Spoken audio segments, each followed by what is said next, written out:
एक समय की बात है। एक गांव में एक गरीब बुढ़िया रहती थी। वह पूरी तरह से अकेले रहा करती थी। उसका कोई भी नहीं था, ना बाल बच्चे ना कोई रिश्तेदार। सुबह शाम लोगों के छोटे मोटे काम किया करती थी, जिसके बदले लोग उसको पैसे, अनाज या खाने पीने का सामान दे दिया करते थे, जिसको खा पीकर वह अपना जीवन बिताया करती थी। वह अपने जीवन में पूरी तरह से संतुष्ट थी। उसे भगवान से किसी प्रकार का कोई गिला भी नहीं था। दूसरों के सामान के कारण बुढ़िया का घर पूरी तरह से सामानों से भरा हुआ था। एक बार की बात है, वे अपने घर को खोलकर घर के सामान को धूप दिखा रही थी। समय वहां से दो चोर जा रहे थे। जब उन्होंने देखा कि बुढ़िया के घर में तरह तरह का सामान भरा हुआ है, तो उन्हें बड़ा लालच आया और वे सोचने लगे कि इस घर में तो बुढ़िया अकेली रहती है, क्यों ना हम आकर इसके घर को ही साफ कर दें। माना कि सामान पुराना है, लेकिन कुछ तो पैसा मिलेगा और यह बुढ़िया अकेली हमारा कुछ बिगाड़ भी नहीं पाएगी। चोरों ने बुढ़िया के घर को अच्छी तरह से देख लिया और समझ लिया कि उन्हें किस तरह से बुढ़िया के घर की सफाई करनी है।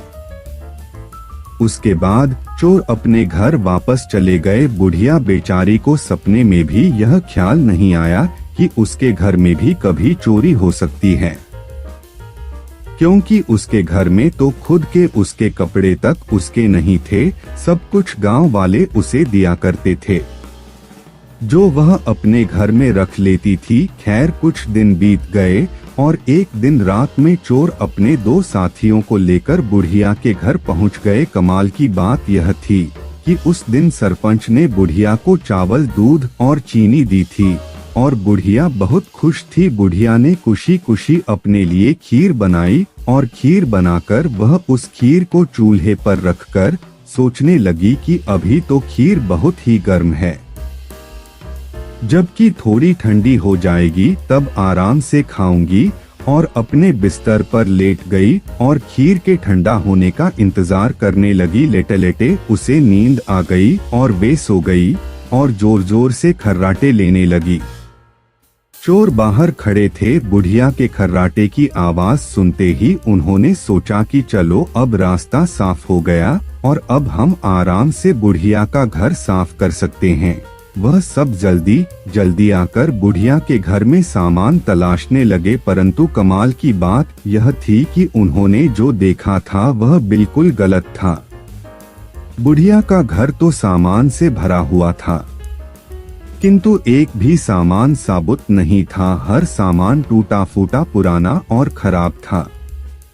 यह चोर बड़े दुखी हुए और बुढ़िया को बहुत गालियां देने लगे। वह बोले, देखो कितनी दुष्ट बुढ़िया है, आराम से सो रही है और हम बेचारे इतनी मेहनत कर रहे हैं।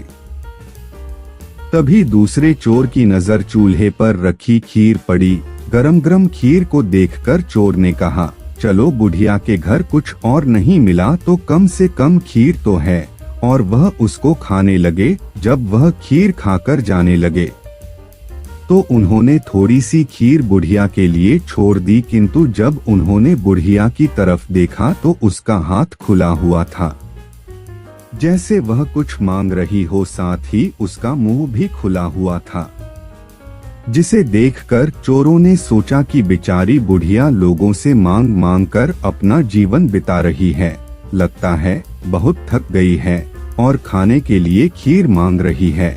आखिर उम्र में है तो हमारी माँ के ही बराबर। और बिना कुछ सोचे समझे गरम गरम खीर बुढ़िया के मुंह में डाल दी। गरम गरम खीर मुंह में पड़ते ही बुढ़िया जोर से चिल्लाई, हाय दैया, मार डाला मार डाला मार डाला। बुढ़िया की चीख सुनते ही चोर डर के जल्दी जल्दी छुपने लगे। जिसने मुंह में खीर डाली थी वह ऊपर जाकर छिप गया, एक चारपाई के नीचे और एक चारपाई के दाएं। बुढ़िया की चीख सुनते ही गांव वाले बुढ़िया के घर आ गए और पूछने लगे, क्या हुआ माँ? बुढ़िया बोली, मुझे क्या पता, ऊपर वाला जाने। यह सुनते ही ऊपर छिपा हुआ चोर बोला, अरे भला मैं क्यों जानूं, तुम्हारी चारपाई के नीचे छिपा चोर ना जाने। यह सुनते ही चारपाई के नीचे वाला चोर बोला, मैं ही क्यों जानूं, चारपाई के दाएं छुपा चोर क्यों ना जाने। और इस तरह से तीनों चोरों ने खुद ही अपना पता गांव वालों को बता दिया और फिर गांव वालों ने उन्हें पकड़कर खूब पिटाई करी और वापस भेज दिया। उसके बाद से चोरों ने कान पकड़ लिया कि आज के बाद कभी वह चोरी कभी नहीं करेंगे। चोर चाहे जितनी भी कोशिश करे अपने आप को छुपाने की, लेकिन वह फिर भी पकड़ा जाता है। इसलिए हमें कभी चोरी नहीं करनी चाहिए और अपने बच्चों को यही सीख देनी चाहिए।